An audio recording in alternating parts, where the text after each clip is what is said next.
인생을 살아가는 동안 기쁘고 즐겁게 산다는 것이 아마 가장 큰 행복인 것 같습니다. 그죠? 그 기쁨과 즐거움을 얻기 위해서 여러분들 나름대로 지난 한 주간 동안도 애쓰셨잖아요. 돈 좀 모아보고 저축하고 그러면 솔솔 기쁨이 있죠. 애 키우는 거 보면서 잘 자라는 거 보면 솔솔 기쁨이 있죠. 나름대로 여러분들이 기도하고 소원하는 것도 이루어지면 솔솔 기쁨이 있죠. 그런 것들이 기쁨이 있지만은 이 세상에 우리가 살아가는 동안에 기뻐할 만한 요소들이 별로 많지 않습니다. 그리고 기쁨이 있다 할지라도 그 기쁨 자체가 오래가지 못합니다. 왜 그렇습니까? 다 우리 마음속 저 기쁨 속에는 죄성이 있기 때문에 그렇습니다. 이 죄성의 뿌리가 뭐죠? 욕심이라는 겁니다. 욕심이 잉태한 즉 죄를 낳고 죄가 장성한 즉 사망을 낳습니다. 이 욕심 때문에 사람이 만족이 없어요. 그러다 보니까는 항상 마음이 불편해요. 기쁨이 없어요. 근데 욕심 피운다고 해서 얻을 수 있나요? 천만의 말씀이에요. 세상 어떤 것을 쥐었어요. 그러면 그것 때문에 기쁘고 즐겁죠? 근데 그게 오래 갑니까? 아니에요. 우리 이종건 집사님 내가 아이를 낳았어요. 참 오래 기다렸죠. 그리고 아이를 가져가지고서는 조신의 권찰이 참 힘들었어요. 정말 힘들었어요. 부모이 된다는 게 쉬운 게 아니라는 걸 알아요. 아이를 낳으니까 얼마나 기뻤겠어요. 얼마나 좋았겠어요. 그러나 그 기쁨은 오래가지 않았을 거예요. 기뻐하고 즐거워하고 신났는데 그 다음날부터 이거 걱정이야. 얘가 아플까봐. 뭐 신방을 갖고 싶어도 아무도 못 와. 왜? 독감 때문에. 아무도 출입금지야. 만날 수도 없어. 축복할 수도 없어. 이게 여러분이 저희 딸이 첫 손자를 낳았을 때 이 병원에 다니다가 병원에서 자꾸 이상한 소리를 해가지고 조산원에 가서 낳았습니다. 조산원에 가서 그냥 자연분만 해서 편안하게 잘 낳았습니다. 제가 그 손자를 볼 때에 얼마나 감격이 되는지 기쁜지 가서는요 가슴이 먹먹해가지고 눈물을 흘리면서 목이 메어서 축복기도를 했습니다. 너무 좋아가지고 축복기도 하고 돌아오는 순간부터 걱정이 되세요. 이게 제대로 클라나 아플라나 아프진 않을라나 무슨 일이 없을라나. 이게 여러분 세상이 끝이 없는 우리들의 인생의 고통과 어려움이 계속되는 걸 볼 수가 있어요. 그런데 우리나라 상황에서는 더더군다나 지금 또 장로님도 기도했습니다만은 참 안타까운 일이에요. 정치적인 상황을 봐도 도대체 이 나라가 어떻게 될지 불확실한 가운데 있어요. 경제적인 모습을 봐도 참이 안타까워요. 세상에 저기 여러 가지 나라가 어려운데 더군다나 지금 이게 뭔가 지도력이 없으니까는 정말 어려운 상황이 됐어요. 사회적인 모습을 봐도 여러 가지 서로 나누고 한쪽에서는 뭐 노란게 들고 탄핵이라고 한쪽에서는 태극기 들고서 뭐 달려. 이게 도대체 나라가 이건 무서워요. 국제 정세를 봐도 우리나라 뭐 일본이 찍고 까불고 중국이 찍고 까불고 미국은 뭐가 있어야지 뭐 누구하고 얘기할 수도 없고 참 이거 저 모든 것들이 지금 불확실한 시대. 마음이 불편해. 기쁘고 즐거움이 없는 시대예요. 그런데 여러분 그런 시대이기 때문에 저는 오늘 제목을 기뻐하며 즐겁게 삽시다 하고 정했어요. 제가 정한 게 아니라 하나님이 우리에게 기뻐하고 즐겁게 살래요. 오늘 성경에도 그렇거니와 데살로니가전서 5장 16절에 뭐라고 그래요? 항상 기뻐하라. 항상 기뻐하래요. 하나님이 그냥 무조건 기뻐하래요. 그런데 오늘 성경 말씀에 보니까 하나님 앞에서 우리가 기뻐해야 될 이유를 여러 가지 말씀해 주고 있습니다. 여러분 오늘 본문에 나오는 그 구체적인 여러 가지 주변의 상황을 보면 이렇습니다. 당시 국가적 사회적인 모습이 오늘 우리나라와 비슷해요. 여러분 스바냐 3장에 나와 있는 그 말씀 속에 서두에 보면은 2절에 보면은 그렇게 말씀해요. 그가 명령을 듣지 아니하며 교훈을 받지 아니하며 여호와를 의뢰하지 아니하며 자기 하나님께 가까이 나아가지 아니하였도다. 그 가운데 방백들은 부르짖는 사자요. 방백들은 백성들을 잘 지키고 이끌어가야 될 사람들인데 그 사람들이 부르짖는 사자처럼 백성들을 막 억압한다는 거죠. 그의 재판장들이 이튿날까지 남겨두는 것이 없는 저녁 일이요. 재판장들은 합리적으로 재판을 해야 되는데 이리 때처럼 뭐 그 판결에서 어떻게 뜯어먹으려고 하고 먹으려고 하는 그런 모습이 우리나라가 똑같지 않나요 지금? 거기에다가 그의 선지자들은 경솔하고 간사한 사람들이, 하나님의 말씀을 전할 사람들이 하나님의 말씀을 전하지 않고 간사하게 가볍게 처신하는, 그리고 그의 제사장들은 성소를 더럽히고 율법을 범하였도다. 하나님의 거룩한 종들이 하나님의 성전을 더럽히고 하나님의 말씀을 어기는 그런 자리에 빠져 있다는 사실입니다. 그렇기 때문에 하나님께서 그들을 징계하고 책망하는 그런 어려움이 있는 상황입니다. 그런 어려움이 있는 상황인데도 하나님께서 말씀하시기를 너희는 기뻐하고 즐거워하라, 이렇게 말씀을 하십니다. 하나님께서 왜 그렇게 기뻐하고 즐거워하라 할까요? 그들이 튼튼하고 그들이 능력 있고 그들이 할 수 있기 때문에 아니에요. 오늘 성경의 말씀에 보면은 이스라엘 백성들, 하나님의 백성들이라 하지만 그들은 연약한 자이기 때문에, 그들은 힘이 없이 살 수밖에 없는 자인데 너희 연약하지만 힘없는 자가 아니다 하고서 말씀하는 것을 16절에 볼 수가 있습니다. 본래는 여러분 연약한 백성입니다. 오늘 성경 말씀 보면은 시온에 따라 예루살렘에 따라 하고 이렇게 부릅니다. 따라 따라 이렇게 부르는 것은, 딸이라는 것은 약한 자예요. 이스라엘 백성들에게 여자, 남자 말고 여자는 약한 자를 얘기합니다. 그 중에서도 딸, 약한 것을 얘기하는 거예요. 너희들은 그렇게 약한데, 딸처럼 약해졌는데 이런 연약한 상황이 있다는 거예요. 왜 그런 상황이냐면 역사적인 면을 보면 그렇습니다. 여러분 이스라엘 백성들, 백성이 왕 가운데에 아주 악하고 우상을 아주 섬기고 온 나라를 우상화시킨 아주 악한 왕이 있는데 므낫세 왕입니다. 그 므낫세 왕을 뒤이은 암몬 왕도 마찬가지입니다. 참 악한 왕들이죠. 이 악한 왕들이 통치함으로 말미암아 우상을 섬기고 하나님께 범죄하고, 우리 여러분 그렇게 왕이 악하니까는 뭐 2절 3절 조금 전에 읽었던 말씀처럼 그러는 거예요. 그러니까 그 죄 때문에 하나님의 도움을 받지 못하는 거예요. 그리고 주변에서는 심각한 어려움이 점점점 압박해 오는 거예요. 오늘 본문 말씀 15절에 있는 말씀대로 여호와가 내 형벌을 제하였고 내 원수를 쫓아냈으며, 이렇게 말씀하신 대로 이스라엘 백성들이 형벌 때문에 두려워하는 거예요. 염려하고 걱정하는 거예요. 주변 나라들이 점점점 억압이 오는 것 때문에 힘들고 어려운 고통 가운데 빠졌어요. 그래서 그들이 손을 들어드리고 이제는 어떻게 사냐, 틀렸다, 살기 어려운데 어떻게 하냐, 포기다 할 정도로 손을 늘어뜨린 상태에 놓여 있다는 사실입니다. 연약하고 두려운 상태입니다. 그런데 하나님께서 내 손을 늘어뜨리지 말라 하고서 말씀합니다. 내 손을 늘어뜨리지 말라. 16절의 마지막에 말씀하죠. 하나님께서 왜 내 손을 늘어뜨리지 말라고 말씀하십니까? 여러분 잘 기억하시기 바랍니다. 지금 우리들의 상황이, 우리들의 삶의 현장이, 우리 나라가 여러 가지로 힘들고 어려워요. 경제적으로도 어렵고 다 어려운 상태에 있어요. 이거를 해도 안 되고 저걸 해도 안 되고, 자영업자들이 얼마나 힘든지. 근데 여러분 세상 사람들이 아이고 죽겠어, 힘들어, 어려워, 틀렸어, 이제는 그만둘까, 어떻게 할까 방황하고 있고 연약하고 있고 손 늘어뜨리고 있을 때에 하나님께서 사랑하는 우리 예봉가족 여러분들에게 오늘 이 시간 말씀하십니다. 내 손 늘어뜨리지 말라. 내 손 늘어뜨리지 말라. 이 말은 무슨 말이에요? 내가 너 붙들어 주겠다는 거예요. 여러분 우리가 세상 사람과 다른 이유가 뭡니까? 우리 백그라운드, 우리의 삶 가운데 하나님이 계시기 때문 아닙니까? 하나님을 믿는 믿음 때문 아닙니까? 그렇다고 하면 연약해질 필요가, 왜? 하나님이 전능하신 하나님, 하나님이 역사를 주관하신 하나님, 우리는 그렇게 기도를 합니다. 하나님이 우리 인간의 생사화복을 주관하시는 하나님이라고 고백을 합니다. 그런데 왜 그렇게 손을 늘어뜨리고 절망과 좌절 가운데 빠져 있습니까? 오늘 여러분 여기 시온의 딸, 예루살렘의 딸이라고 말씀하는 가운데 두 가지 뜻이 있습니다. 하나는 하나님의 선택받은 백성이라는 겁니다.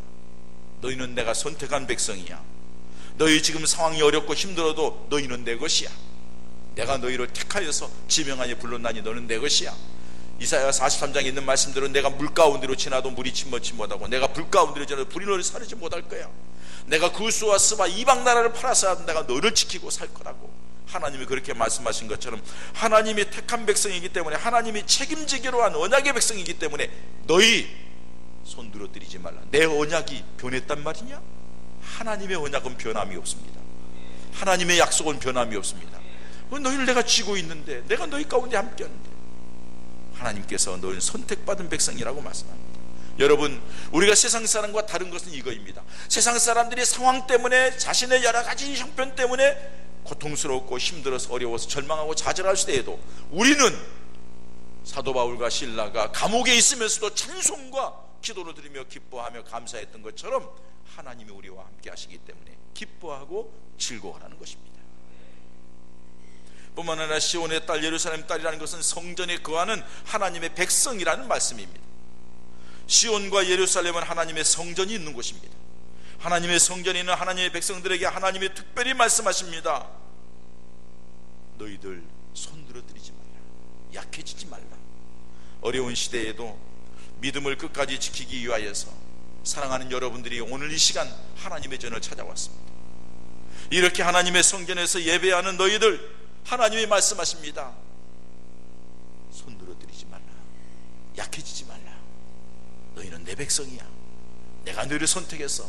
내가 너희를 지명해 불렀어. 하고서 말씀하시는 말씀에 귀를 기울이시기를 바랍니다. 여러분, 하나님께서 선택하고 하나님께서 하나님의 성전에 거하는 백성들에게 이렇게 손 늘어뜨리지 말라고 하시면서 기뻐하고 즐겁게 살라고 말씀하시는 이유가 뭡니까? 하나님이 함께하고 있기 때문이라고 15절 17절에 말씀하고 있습니다. 15절에 여호와가 너희 중에 있으니 라고 말씀합니다. 17절에도 너희 하나님 여호와가 너희 가운데 계시니 라고 두 번씩이나 반복해서 하나님, 전능하신 하나님이 너희 가운데 있다는 것입니다. 너희 형편 속에, 너희 삶 속에, 너희 고통 가운데, 너희 여러 가지 힘들고 어려운 가운데, 너희 문제 속에 내가 함께 있다. 내가 함께 있다. 여러분, 어려움을 당할 때 누군가가 나와 함께 한다는 사실이 인하여서 얼마나 기쁘고 감사한지 모르죠. 나를 위로해주고 내게 힘이 된다는 것. 우리 교회에서도 제가 노회장 뒤에 이 개척교회 목사님들을 모시다가 계속 설교하게 합니다. 이유는 그분들의 영성이 개척하느라고 얼마나 기도하면서 몸부림치겠어요. 큰 교회보다도 그분들이 영성이 더 하나님과 가까울겠다 하는 그런 생각을 했고, 제가 개척하면서 지나오는 과정을 하니까요. 그리고 그 어려움들에게 내가 조금이라도 힘이 돼야 되겠다 해가지고 와서는 보면은요, 그렇게 힘을 얻을 수가 없어요. 거기다가 우리가 1년에 2번씩 이제 조금 다음 주는 구정이죠. 구정과 또 이렇게 추석 때 되면은 개척교회 교회들 한 10군데 이렇게 선정을 해가지고 어렵게 힘들게 목회하는 분들에게 최고급의 과일 한 승야씩 이렇게 다 돌립니다. 힘내시라고, 즐거운 명절 맞으시고 힘내시라고, 주님이 함께 하신다. 그걸 받아들고서는 얼마나 기뻐하는지 몰라요. 어떤 분들은 눈물을 흘리며 감사하기도 하고 힘을 얻고, 만날 때마다 여러 사람들이 있어. 목사님 뭐 저기서 그러지 말라. 하나님 앞에 감사하시라고. 사람들 앞에서 드러나게 뭐 그렇게 싫어가지고. 그래서 그렇게 얘기하는데 그분들이 얼마나 힘을 얻고 얼마나 위로를 받는지 몰라요. 왜 그럴까요? 제가 개척해서 개척자의 마음을 알기 때문에. 외롭고 힘들고 아무도 돌아보지 않아요. 어디를 간지 큰 교회 몇 명 모이느냐, 그런 교회만 하지. 여러분, 하나님 앞에서는 5달란트나 2달란트나 1달란트나 다 하나님이 주신 거예요. 5달란트 남겼죠. 2달란트 남겼죠. 1달란트는 잘못 생각한 거예요. 묻어뒀기 때문에 문제예요. 1달란트 가지고 열심히 했으면 1달란트 남겼을 거예요. 그러면요, 결과는요, 칭찬은 똑같아요. 5달란트나 2달란트나 칭찬은 똑같아요. 1달란트 남긴 사람도 남겼으면 칭찬이 똑같을 거예요. 왜 못 남겼어요? 잘못 알았어요. 잘못 믿었어요. 우리가 우리 스스로가 잘못 알고 하나님을 잘못 알았어. 하나님이 얼마나 놀라운 분이신지, 얼마나 능력 있는 분이신지, 하나님이 내게 원하는 것이 무엇인지 그걸 잘 헤아리지 못했어요. 믿음이 없었어요. 분별력이 없었어요. 그렇기 때문에 책망받는 거예요. 2달란트 받았다 할지라도 열심히 노력해서 2달란트 남겼더니 하나님이 5달란트에서 5달란트 남겨서 10달란트 받은 사람하고 똑같이 칭찬하는 것을 성경에서 볼 수가 있어요. 이게 하나님의 마음이에요. 우리 하나님께서는 여러분들이 힘들고 어려울 때에도 함께 하시면서 내가 너와 함께 한다. 내가 너와 함께 한다. 내가 누구냐? 세상을 만들고 세상을 다스리고 세상을 섭리하는 하나님 아니냐? 내가 너와 함께 한다. 예수님이 이 땅에 오실 때 어떻게 오셔서 무슨 이름으로 오셨어요? 마태복음에 보면 임마누엘로 오셨어요. 임마누엘이 뭐예요? 하나님이 우리와 함께 하신다. 예수님께서 이 세상을 떠나시면서 하시는 말씀이 또 다른 보혜사가 와서 너희에게 오는 것이 너희에게 유익이라. 또 다른 보혜사 뭐예요? 성령님이 오셨어요. 성령님이 오셔서 지금 우리들 가운데 함께 하시면서 똑같이 우리에게 역사하시고 이끌어 가시는 줄 믿습니다. 그렇기 때문에 우리가 이 자리에 있는 줄 믿습니다. 이 성령 역사는 세상 끝날까지, 우리가 이 세상을 떠날 때까지 함께 하실 겁니다. 할렐루야. 그렇기 때문에 여러분 믿는 데가 있는데, 그냥 그분이 대충 믿는 게 아니라 놀라우게 우리 모든 것을 주관하시는 하나님이 우리 편이신데 기뻐하고 즐거워하시기 바랍니다. 아멘 하면서도 얼굴은 왜 일그러져 있어요? 기뻐하고 즐거워하시기 바랍니다. 기뻐하고 즐거워하세요. 그게 믿음이에요. 모든 사람에게 다 약속을 했지만은 그 약속을 내 것으로 만드는 사람은 믿음의 사람이에요. 이 시간에 말씀을 듣고 아멘하고 믿습니다 하고 그렇게 나아가면 하나님께서 기뻐하고 즐겁게 살 수 있도록 은혜 주실 줄 믿습니다. 하나님이 우리를 기뻐하신대요. 여러분 7절 17절 중반에 보면 그가 너로 인하여 기쁨을 이기지 못하여 하신다. 하나님이 우리를 기뻐하셔서 기쁨을 이기지 못한 데 가서는 어쩔 줄 모른다는 거예요. 어쩔 줄 모른다는 거예요. 우리 자식들 보면은 기쁘잖아요. 때로는 속썩이고, 아니 때로는 걱정스러운 자식이 있지만 그래도 사랑하잖아요. 이게 부모의 마음이잖아요. 그래도 사랑하잖아요. 제가요, 하나님이 그렇게 기뻐하고, 또 17절 하반절에 보면 하나님이 여전히 사랑하신다 그랬어요. 너를 잠잠히 사랑하시며, 이 잠잠이라는 말은 히브리어의 원어 속에 보면 안식을 얻게 하겠다는 거예요. 너를 잠잠히 사랑한다는, 너를 편안하게 그렇게 해주겠다는 거예요. 사랑해서 너를 편안하게 안아주겠다는 그런 뜻이 있는 거예요. 그러니 기뻐하고 즐거워라는 것이죠. 또한 이 잠잠히 사랑한다는 것은요, 막 이 마음이 어쩔 줄 모르고 그냥 조용하면서도 아주 깊이 있게 사랑한다는 거예요. 그리고 기뻐서 어쩔 줄 모른다는 거예요. 제가 이 설교를 준비하면서 뭐라고 썼냐면요, 손자를 키우는 할아버지의 마음이라고 할까? 이렇게 써놨어요. 손자 없는 사람은 몰라요. 손자를 보면 왜 그렇게 예쁜지 몰라요. 와서 뭘 해도. 지난 주간에는 엊그제는 이렇게 이 카톡에 동영상이 왔어요. 얘 아직 글씨 모르거든요. 그런데요, 성경책 펴놓고 뭐라고 읽어요. 뭐 지 생각나는 성구 다 읽어요. 그 딱 펴놓고는요, 성경도 글자를 모르는 애가 뭐라 하냐면은, 나는 섬김을 받으러 온 것이 아니라 섬기러 왔나니. 아니 이게 뭐야, 성경을 외워가지고 누가복음 몇 점 딱 얘기를 하는 거예요. 그러면서 설교하겠습니다 하고 설교를 뭐라고 하는지, 찬송합시다 하고 찬송하면서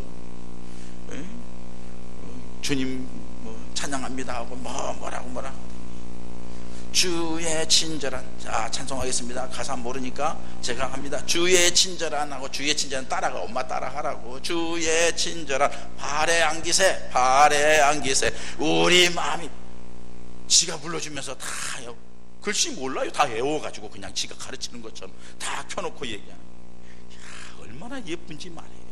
그래서 엄마가, 자기 엄마가 여기다 밑에 이렇게 써놨어. 이번 명절 때는 할아버지 목사님, 아버지 목사가 아니라 김희겸 목사님께서 말씀 전하고 예배 인도하겠습니다 하고 써가지고 보냈더라고요. 여러분, 손자를 보면은요, 그렇게 예쁘고 뭐 안아주고 싶고 그냥 깨물고 싶고 그냥 그래. 이게 하나님이 우리를 향한 마음이 아닐까. 나는 그 손자를 위하여서 피 흘리지도 않았고 죽지도 않았어요. 그러나 우리 하나님은 우리를 위하여 독생자 예수님을 십자가에 못 박아 죽이셨어요. 누구 때문에? 나 때문에, 나 살리려고. 그렇게 핏값으로 사실 우리 하나님께서 우리를 얼마나 사랑하겠느냐고요. 얼마나 사랑하겠느냐고요. 여러분, 가만히 둘 수가 없어요. 하나님이 잠잠히 사랑한다는 말은 꽉, 기뻐한다는 말은 보기만 하면 기뻐서 어쩔 줄 모르고. 비록 세상에서 때묻고 부끄러운 자리에 있다 할지라도 여러분 포기하지 마십시오. 탕자를 받아준 우리 아버지처럼 하나님께서 우리를 그렇게 아망할 줄 믿습니다. 그렇게 사랑할 줄 믿습니다. 하나님께 돌아오는 게 중요한 거예요. 그때야 기쁨이 있고, 그때야 즐거움이 있는 거예요. 그때야 잔치가 있는 거예요. 그런 은혜의 역사가 우리 모든 성도들에게 있어지기를 축원합니다. 뿐만 아니라 여러분, 하나님께서 왜 그렇게 기뻐해야 된다고 말씀합니까? 15절에 상반절에 너의 형벌을 제하였다. 네가 범죄하고 하나님을 떠나고 우상을 섬기고 하나님 말씀에 어긋났기 때문에 하나님께서 심판하고 징계하기 위해서 어려움을 줬지만은 내가 그 형벌을 다 없애버렸다. 이제 내가 너를 다 없애버렸어. 너를 더 이상 그 자리에 두는 걸 내가 원치를 않아 하고서 하나님이 말씀하시는 거예요. 여러분들이 예배 시간에 고백의 기도를 통하여서 하나님 앞에 회개하고 하나님 앞에 돌아와서 하나님이 그렇게 기뻐 않으시고, 그것을 오늘 이 시간에 말씀을 통하여 내가 너를 이렇게 사랑하고 내가 너를 이렇게 기뻐한다고 말씀하시는 거 믿으시기 바랍니다. 그렇기 때문에 기뻐하고 감사하고 즐겁게 살 수밖에 없는 것, 이것이 그리스도인의 삶입니다. 이게 믿음 있는 사람의 삶입니다. 이것 때문에 세상 사람들이 알지 못하는 게, 세상 사람들이 예수 믿는 사람들 가난하고 힘들고 어렵게 사는데도, 지금 고난이 있는데도 환난이 있는데도 싱글싱글 먹으면서 그저 찬송하며 살아가는 거, 왜 그래요? 하나님이 계시기 때문에, 하나님이 나를 사랑하시기 때문에, 하나님이 내 문제를 해결하시기 분명하니까. 여러분, 고난이 크면 클수록 하나님의 역사도 크는 겁니다. 저는 여러분들에게 여러 번 말씀을 드렸잖아요. 위기가 닥칠 때마다 하나님이 더 큰 역사를 하셔요. 제가 신대원 들어갔을 때 여러 번 얘기했잖아요. 뭐 공락금이 없으니까 갈 수가 없으니까 기도원 가서 기도하라고, 집사람이 가서 기도원 가서 기도하고 있는데, 금식하고 있는데 뭐 할머니, 조그만 할머니 찾아와가지고 저한테 그렇게 얘기하잖아요. 전우사님이시죠, 신학대학원 들어가셨죠, 공락금 때문에 오셨죠, 하나님이 전사님한테 공락금 주러 갑니다. 저는 그 얘기를 듣고 깜짝 놀래가지고요, 야, 이제는 하나님 앞에 도망칠 수도 없겠구나. 하나님이 나를 정말로 부르셨구나. 내가 아무것도 없으니까 하나님이 하시는구나. 여러분, 여러분들이 힘들고 어려울 때, 방법이 없을 때, 여러분들이 병들었을 때, 약해졌을 때에 정말로 여러분들을 사랑하시어서 세상이 모두도 여러분들을 감당하지 못할 때에도 하나님께서 역사하시는 줄 믿으시기 바랍니다. 왜? 주님이 핏값으로 샀기 때문에. 주님이 핏값으로 샀기 때문에. 선택받은 백성이기 때문에. 할렐루야. 형벌을 제합니다. 어려움 제합니다. 뿐만 아니라 15절 그 뒤에 나옵니다. 너를 이 원수를 쫓아내, 너를 힘들게 하고 어렵게 하는 것들을 내가 다 몰아냈다. 여러분들, 우리가 살아가는 동안에 지금 우리를 힘들게 하는 게 무엇입니까? 질병입니까? 어려운 상황입니까? 세상이 어떤 사람입니까? 경제적인 어려움입니까? 어떤 문제입니까? 하나님이 그 문제를 싹 해결하겠대요. 심지어는 적군이, 신명기 28장 말씀드렸잖아요. 적군이 한 길로 왔다가 7길로 도망가게 만들겠다. 내가 너를 승리하게 만들겠다고 말씀하고 있습니다. 심지어는 여러분, 그 뒤에 18절 말씀 보면은 너의 치욕이 그들에게 무거운 짐이 될 것이다. 너를 우습게 여기고 너를 무시했던 사람을 그들이 부끄럽게 만들고 그들이 정말로 고통스럽게 만드는 하나님의 역사가 있을 것이다 하고 말씀합니다. 여러분, 그날을 기대하면서 생각만 해도 기쁘잖아요. 이 세상이 힘들고 어렵다 할지라도 우리가 천국을 생각만 해도 기쁘잖아요. 천국을 생각하면 소망이 넘치잖아요. 감사가 있고 즐겁잖아요. 이 세상은 나그네, 잠깐 있다 끝날 겁니다. 영원한 하나님 나라, 우리 주님과 영원히 살 수 있는, 눈물이 없고 고통이 없고 한숨이 없는 그 나라에서 주님과 함께 살 걸 생각하면 얼마나 감사하고 기쁜지. 하나님이 함께 하시고 사랑하신 결과를 마지막에, 여러분 말씀은 안 드렸지만은 18절, 19절 그렇게 말씀하십니다. 19절과 20절, 19절과 20절에 보면은, 자, 세상에서 수욕받는 자에게 칭찬과 명성을 얻게 하리라. 20절에도 내가 천하 만민에게 명성과 칭찬을 얻게 하라. 결국에는 하나님께서 칭찬과 명성을 얻는 자로 이끌어 주겠다는 거예요. 여러분 보세요. 하나님이 어떤 사람을 위해 주느냐? 믿음이 없어가지고 긴가만가 해가지고 교회 왔다 갔다 하는 사람, 그러다 어떻게 해가지고, 그러면 그 사람이요 어떻게 하다가 무슨 일이 잘 되었어요. 그러면 사람이 뭐라 해요? 저 사람은 교회 생활도 대충 하는 것 같고 세상에 사는 것도 엉터리로 사는 것 같은데 어떻게 하다가 저렇게 됐지? 재수 좋네 하고 넘어가요. 그러나 예수 열심히 믿고 기도하고 믿음으로 사는 사람, 어려움을 당하면 사람들이 얘기합니다. 제가 저렇게 하나님을 믿는데 왜 하나님이 저를 돌아보지 않나 하고 있다가 어느 순간에 하나님께서 오늘 주신 말씀대로 적군을 물리치고 문제를 해결하시고 하나님의 사랑해 주시고 은혜를 베풀어 주시면 세상 사람들이 뭐라 하나요? 야, 그렇게 교회 가서 기도하더니, 그렇게 믿음 생활 열심히 하더니, 그렇게 하나님 살아계신다 하더니, 그렇게 예수님이 구원했다 하더니 제가 믿는 하나님이 정말로 저렇게 하셨구나 하고 얘기하지 않겠냐는 거예요. 하나님이 그렇게 칭찬과 명성을 얻게 하는 거예요. 누구에게? 하나님의 이름을 높이는 자에게, 믿음을 가지고 끝까지 견디는 자에게. 사랑하는 여러분, 주님 안에서 기뻐하시기 바랍니다. 주님 안에서 즐거워하시기 바랍니다. 하나님이 여러분들의 하나님이십니다. 하나님이 여러분들 형편처지 다 아십니다. 하나님이 여러분들을 건져주실 것입니다. 하나님이 여러분들을 막아주실 것입니다. 하나님이 여러분들이 힘들게 하는 것을 쫓아내 주실 것입니다. 성경에 보면은 염려하지 말라는 단어가 365번 나옵니다. 신학자들이 그렇게 얘기를 합니다. 왜 성경에 365번의 염려를 하지 말라고 썼을까? 매일매일 염려하지 말라고. 365일 동안 염려하지 말라고. 왜? 하나님이 함께 하시니까, 하나님이 지켜줄 거니까. 여러분, 염려하지 마십시오. 염려한다고 되는 게 아닙니다. 고민하지 마십시오. 걱정하지 마십시오. 괴로워하지 마십시오. 쭉 처져 있고 얼굴 내리깔고 어깨 축 처져 다니지 마십시오. 그렇다고 해결되는 게 아니에요. 하나님의 자녀입니다. 하나님의 사랑받는 사람입니다. 당당하게 나아가십시오. 믿음으로 나아가십시오. 우리 하나님께서 여러분들을 그렇게 기쁘고 즐겁게 살 수 있는 길로 이끌어갈 줄 믿습니다. 이 은혜와 축복이 오늘 이 시간 이후 평생토록 우리 성도들 가정에 있어지기를 주님의 이름으로 축원합니다.